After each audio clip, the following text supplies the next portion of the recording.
J'ai accompagné une personne sous OQTF et je voulais pas que son histoire elle tombe aux oubliettes parce que son histoire elle est quand même assez terrible et violente et je me suis dit bon je vais vous la raconter. Pour resituer un petit peu le cadre interprétatif, je suis travailleur social et sociologue et je mène depuis maintenant plusieurs mois une étude de recherche qualitative sur les livreurs Uber Eats et Deliveroo sans papier à Paris intramuros.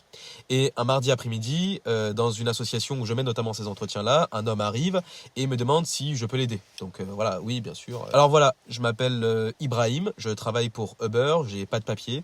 Et la semaine dernière, je faisais une livraison, la police m'a arrêté, ils ont demandé mes papiers, j'en avais pas.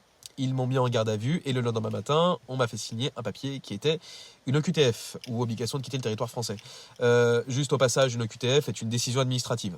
Donc je lui dis ok, est-ce que vous pouvez m'en dire peut-être un peu plus, voilà, pour que je puisse me situer et vous accompagner au mieux. Là, il me dit qu'il vient de Côte d'Ivoire, qu'en 2015, dans son village, des milices arrivent et qui ont tué ses parents devant lui, qu'il a dû fuir avec ses frères. Il est ensuite arrivé en Libye, et en Libye, si vous voulez, c'est une autre forme d'enfer. En fait, les migrants qui transitent par là sont systématiquement interceptés par des groupes armés. Ils sont ensuite placés en détention dans des centres privés, parfois même dans des hangars, où ils sont torturés, parfois rançonnés et vendus comme de la main-d'œuvre forcée.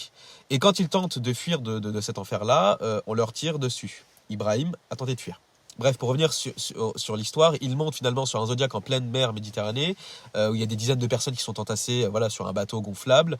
Il arrive en Italie, puis ensuite il arrive en France. Et à son arrivée, il fait ce qu'on lui dit de faire, c'est-à-dire qu'il demande l'asile. Il attend plusieurs mois et un jour, il reçoit une lettre qui était sa demande refusée. Et les motifs qui étaient avancés étaient qu'il n'y avait pas assez de preuves des violences subies. Donc, de fil en aiguille, il commence à travailler pour Uber Eats. Sauf que quand vous êtes sans papier, vous ne pouvez pas ouvrir un compte Uber.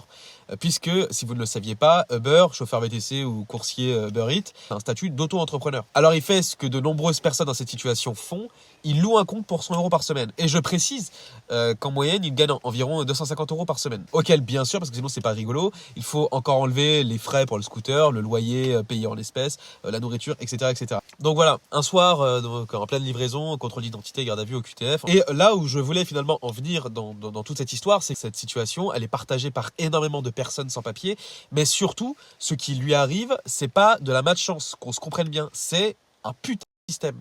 Le capitalisme racialisant, c'est un modèle économique qui tire profit de manière délibérée de la vulnérabilité de personnes racisées et migrantes. Mais pour l'État, il n'existe pas. Il n'y a pas de contrat à son nom, il n'y a pas de papier, il n'y a pas de droit ouvert. Donc, il est rendu indispensable pour l'économie. Et paradoxalement, dans le même temps, Uber diffuse de la pub partout.